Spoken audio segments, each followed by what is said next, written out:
Halo, terima kasih untuk Likang. Halo semuanya, selamat sore hari ini.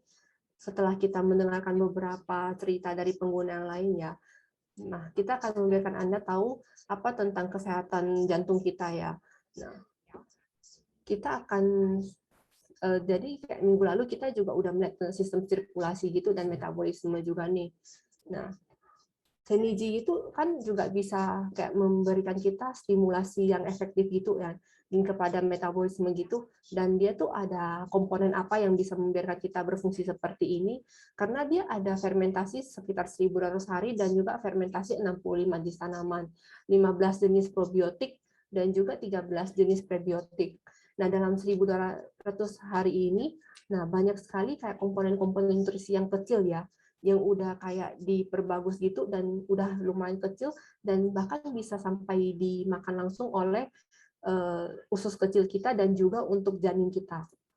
Nah, dalam fermentasi gini nih, nggak cuma kandungan polifenol tinggi yang juga diciptakannya, tetapi juga penelitian kami menemukan kalau polifenol yang ada di dalam seniji itu udah melebihi 16 jenis.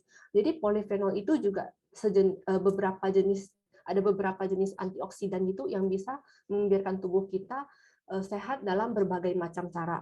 Nah, dan juga penelitian nih menemukan kalau misalnya komponen-komponen dalam seniji itu nggak cuma bisa membiarkan tekanan darah kita itu lancar ya, tetapi juga bisa membantu kita membuang-buang racun di dalam tubuh kita.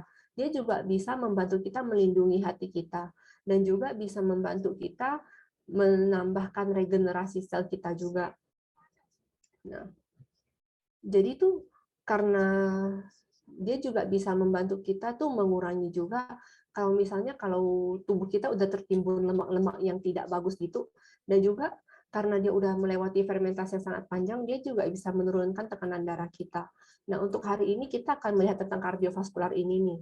Nah, pada saat kita mendengarkan tentang para pengguna tadi ya, pasti ada tentang kardiovaskular tidak sehat gitu nih.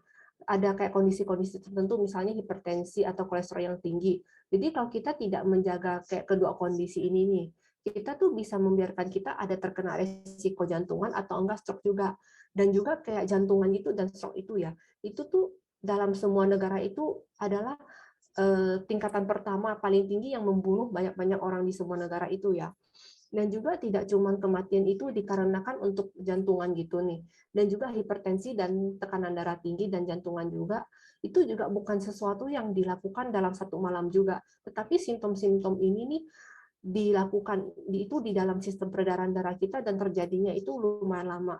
Jadi ini sebelum kita menyadari kalau kita ada hipertensi atau tekanan darah tinggi itu, kita mungkin tuh juga udah ada kayak peredaran darah yang udah keras atau enggak tuh peredaran darah yang udah kecil, udah kayak terluka, inflamasi, tersumbat, atau enggak kayak dinding peredaran darah yang udah kayak menebal gitu yang bisa mengganggu pengaliran darah kita dan juga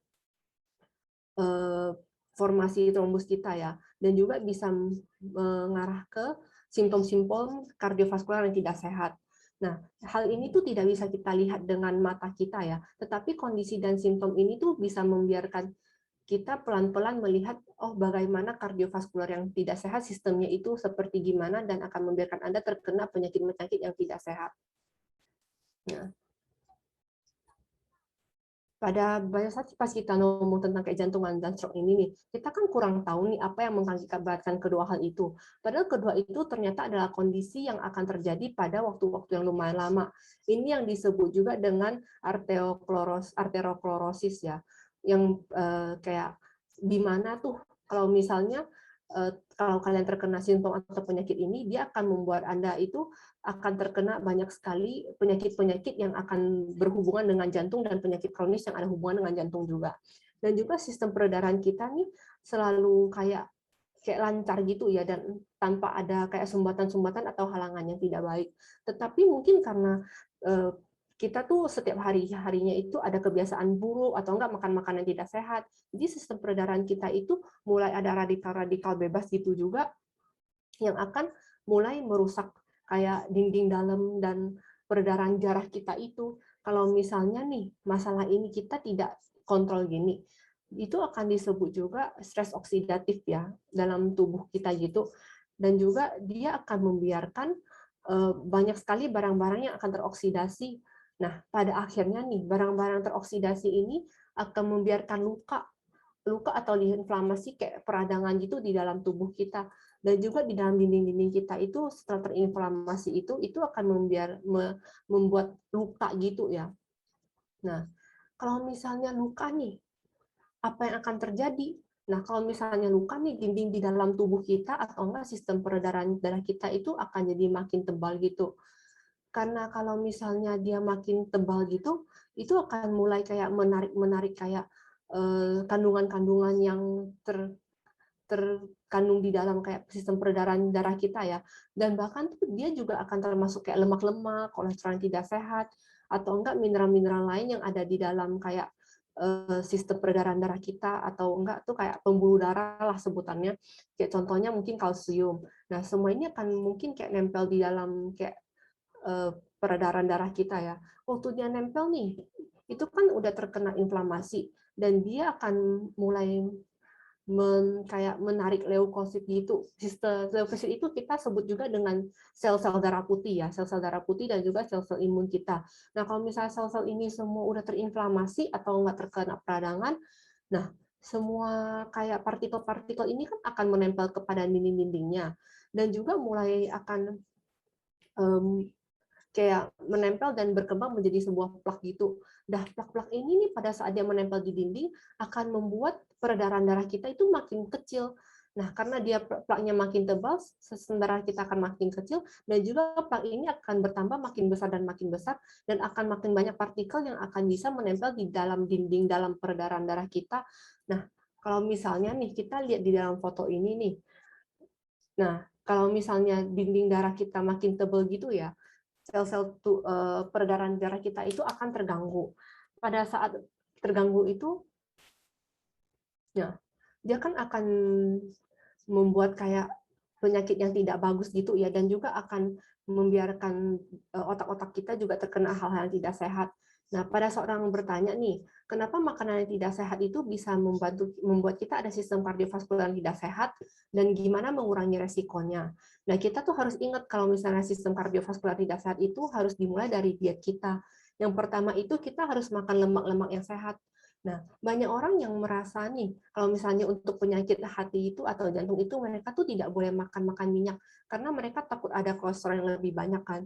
Tapi itu tuh ternyata salah. Kalau misalnya kita memilih oil yang benar nih atau minyak yang benar itu, contohnya yang ada di foto-foto kali ini yaitu dari tanaman itu, misalnya makan alpukat atau kacang-kacangan, olive dan dari bunga matahari, biji bunga matahari ya, itu tuh ternyata sehat banget dan bisa membuat kita kolesterolnya itu lebih keseimbang gitu. Nah, kita juga harus makan makanan minyak yang lebih rendah itu minyak yang sudah diproses, yang digoreng atau enggak misalnya minyak-minyak yang orang bikin gitu atau enggak dari hewan-hewan.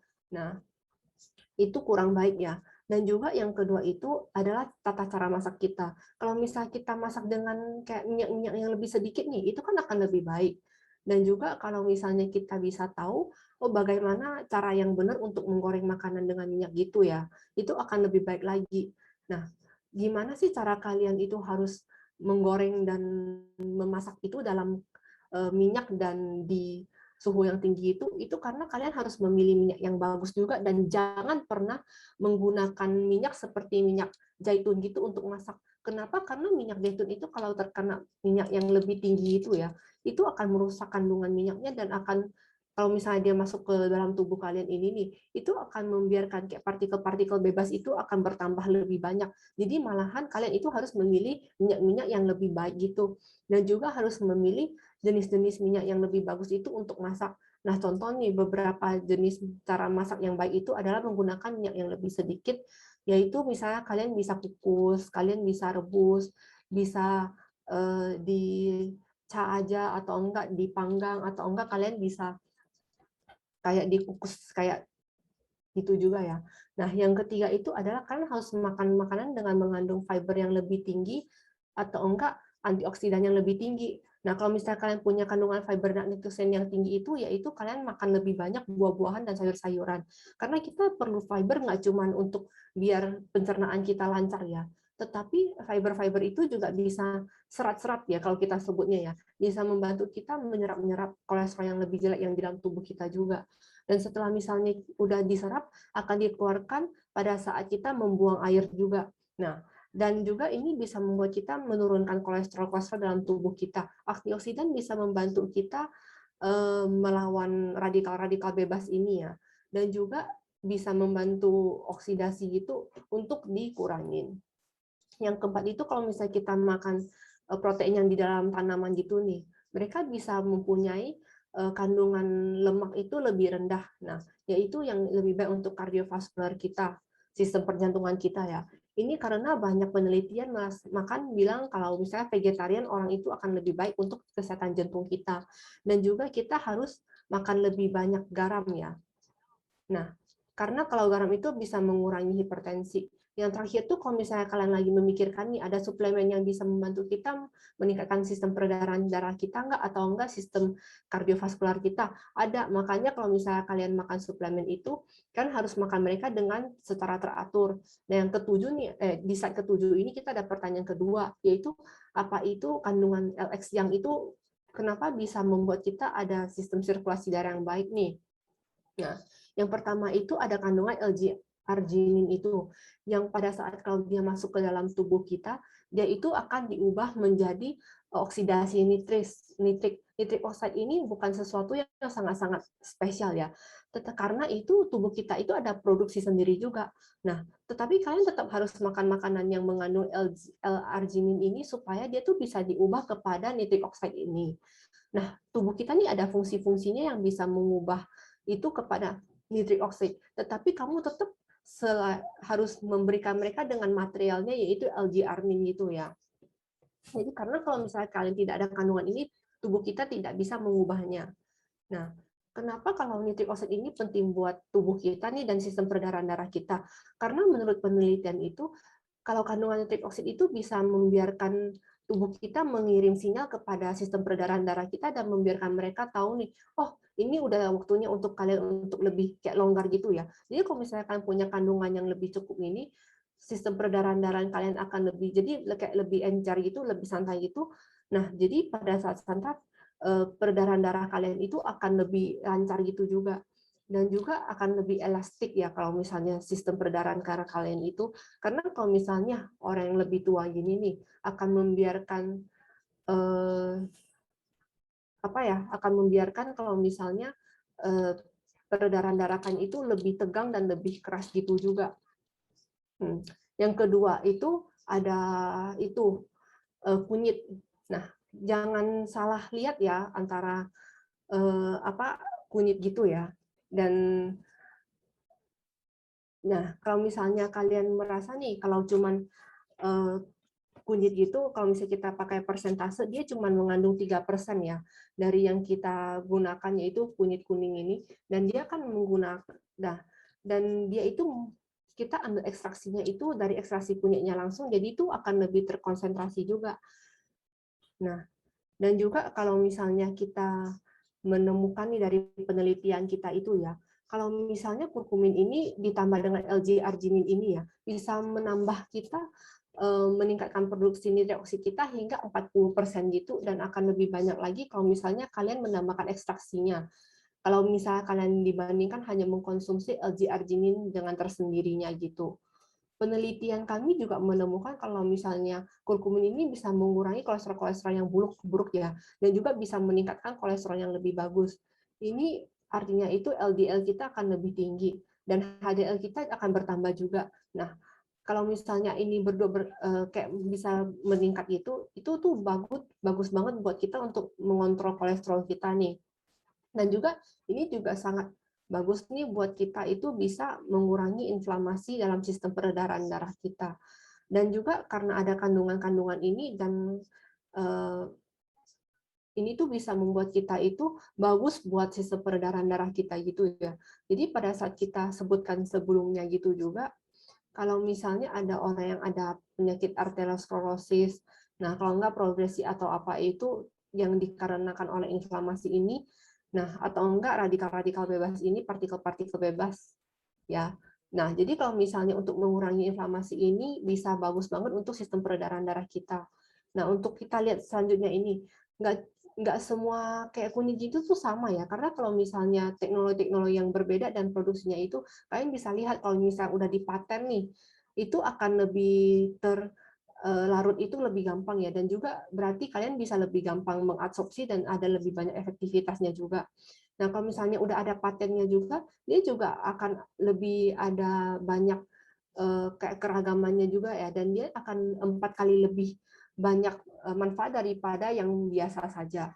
Nah, kalau misalnya nih kita lihat dari yang ketiga nih komponennya itu ya. Kalau misalnya tomat itu ekstraksinya itu kan disebut dengan TEI juga. TEI ini unik banget. Nah, pada saat tahun 2011 nih, itu TEI ini ya diberikan penghargaan itu sebagai kandungan barang paling bagus ya yang mendapatkan kayak penghargaan ini. Nah, kenapa dia mendapatkan penghargaan ini? Karena ekstraksi dari TEI ini bisa membantu kita menjaga eh, menjaga nah, pada saat kita ada kayak misalnya kayak luka lah atau misalnya ada tergores atau apa nih. Nah, platelets ini adalah menjadi sesuatu yang akan membiarkan peredaran darah kita nih untuk menghentikan pendarahannya itu. Untuk orang ada sirkulasi yang jelek ini, mungkin plateletnya itu nggak akan sesehat itu ya. Jadi untuk pada keadaan yang biasa akan membuat orang itu yang darahnya akan lebih tebal gitu dan akan membiarkan tekanan darahnya itu, sirkulasinya itu terganggu. Jadi TEI ini bisa mengurangi gejala-gejala kali ini dan bahkan hingga sampai 12 jam itu. Nah, ini tuh beda banget ya sama obat-obatan pada biasa. Karena dia ada fungsinya itu yaitu membiarkan platelet yang tidak normal ini supaya tidak mengganggu yang normal gitu. Nah, kalau misalnya nih kamu anggap aja kalau misalnya pemirsa ini kayak misalnya kayak terluka lah atau apalah. Nah, dia tidak akan mengganggu keefektivitasannya ya dan fungsi-fungsinya itu. Yang berikutnya itu TI ini juga ada kayak antiinflamasi yang lebih natural gitu, yaitu kalian tuh bisa kayak misalnya nih ada kayak peradangan lah yang terjadi gitu. Nah, dan juga yang paling penting itu peradangan-peradangan ini tuh bisa kayak diredain ya gara-gara TI ini. Nah, dan juga paling penting itu kalau misalnya TI ini nggak seperti makan tomat-tomat pada umumnya ya, nggak cuma seperti kayak minum jus tomat atau apa gitu, tetapi TI itu juga larut dalam air gitu. Dia juga kayak kandungan-kandungan yang kayak sekelilingnya itu diambil dari kayak lendir-lendir sekitar biji-biji tomatnya gitu. Dan juga TI ini tuh pas ambil ekstraksinya itu ya, itu tuh perlu teknologi yang sangat canggih juga. Yang terakhir nih, ada kalau vitamin yang sinergis gitu. Nah, nggak cuma satu, tapi banyak banget. Salah satunya itu kita ada vitamin E, vitamin B, ada folik acid juga, atau enggak, folik acid ini biasa kita sebut juga sebagai vitamin B9, vitamin B12, atau enggak beta karoten. Nah, kenapa kita bilang mengumpulkan vitamin ini menjadi satu kelompok nih? Karena penelitian menemukan kalau enggak vitamin ini bisa melindungi sistem peredaran darah kita dari rusak dan teroksidasi. Apalagi vitamin E dan beta karoten ini pada saat mereka berfungsi sebagai antioksidan untuk peredaran darah kita ya. Nah, kalau misalnya untuk vitamin B6, vitamin B9, vitamin B12 itu juga bisa meregulasi homosistem dalam tubuh kita ya. Itu sejenis kandungan yang ditinggalkan setelah supresi. Nah, jadi untuk orang yang kekurangan vitamin B nih, nah homosistemnya itu akan bertambah. Jadi ini untuk banyak penelitian itu menemukan kalau homosistem itu ada bisa merusak kalau peredaran darah kita ya. Kalau misalnya kurang itu, jadi yang kita pas ngomong tentang PAI ini nih, dia itu kan dapat penghargaan pada tahun 2011 gitu ya. Nah, dan juga yang kurkumin tadi yang kita ngomong tadi ini juga mendapatkan banyak sekali penghargaan untuk kandungan-kandungannya dia. Nih contohnya nih, misalnya kayak produk-produk botanikal atau pertanaman gitu pada tahun 2018. Kalau enggak juga mendapatkan penghargaan teknologi di tahun 2019 dan juga inovasi pada tahun 2019. paten ini tuh nggak cuman memberikan dia banyak penghargaan ya, karena dia bagus, karena juga karena gampang diserap oleh sistem pencernaan kita juga. Nah, makanya kita bilang LX yang ini tuh bagus buat sistem peredaran tubuh kita nih. Nah, kenapa bagus untuk sirkulasi? Karena juga pertama nih untuk peredangan dan juga oksidasi dan stres kita itu, kalau misalnya kita bantu dengan TEI ini, dia tuh bisa membantu kita mengurangi inflamasi atau peredaran darah ini ya, dan juga bisa membantu kita mengurangi kayak gumpalan-gumpalan platelet ini. Untuk L-arginin itu dia bisa membantu kita melonggarkan dan membiarkan kayak tekanan darah kita dan peredaran darah kita itu lebih lancar dan lebih santai, dan mencegah nih terjadinya itu ada salah terfungsiannya gitu ya. Endothelial dysfunction itu terjadi pada saat peredaran darah kita nih udah rusak. Nah, itu tuh nggak tahu kalau misalnya sistem peredaran darah kita kapan harus relaksasi dan kapan harus kontraksi, kapan dia harus nah, dan karena dia nggak tahu kapan dia harus bergerak ini, akan membuat kayak peredaran darah kita itu akan menjadi lebih kaku gitu juga. Nah, untuk pertanyaan terakhir, LXA itu cocok untuk orang dari kayak umur dari mana ya? Nah, tentu aja nih, itu nggak cuman untuk orang yang setengah sehat atau nggak tuh kayak sehat banget gitu juga ya. Itu tuh LXM ini cocok untuk orang dari semua umur untuk menjaga kesehatan tubuh mereka, dan juga cocok untuk orang tua, cocok untuk orang yang punya risiko tinggi yang mempunyai penyakit kardiovaskular juga. Nah, untuk orang tua yang bekerja yang misalnya banyak stres juga bisa makan, atau enggak yang punya gizi yang kurang bagus, atau enggak misalnya ada risiko tinggi untuk terkena penyakit juga. Misalnya orang yang udah mau ada sindrom menopause itu juga bisa mempunyai kolesterol yang lebih tinggi, dan juga mereka mempunyai hormon yang akan lebih naik turun gitu kan. Nah, kalau misalnya untuk yang berikutnya nih, untuk orang yang ada merokok nih juga boleh minum. Kenapa? Karena pada saat orang yang kayak merokok itu kan banyak partikel bebas yang masuk ke dalam tubuh juga ya. Jadi juga mereka memerlukan banyak sekali antioksidan. Untuk orang yang lebih misalnya obesitas juga bisa makan, karena mereka kekurangan nutrisi yang bisa membantu tubuh mereka untuk melindungi dari sistem kardiovaskular gitu, dan mereka juga rentan terhadap hipertensi dan juga kolesterol yang tinggi ya. Kalau enggak, orang yang punya masalah reproduksi juga bisa minum nih. Karena kalau misalnya mereka meningkatkan sistem kardiovaskular itu, mereka juga bisa membantu memperbaiki sistem kondisi mereka hari ini. Nah, jadi untuk hari ini ya, pembagian saya untuk hari ini, sampai jumpa untuk sampai minggu berikutnya.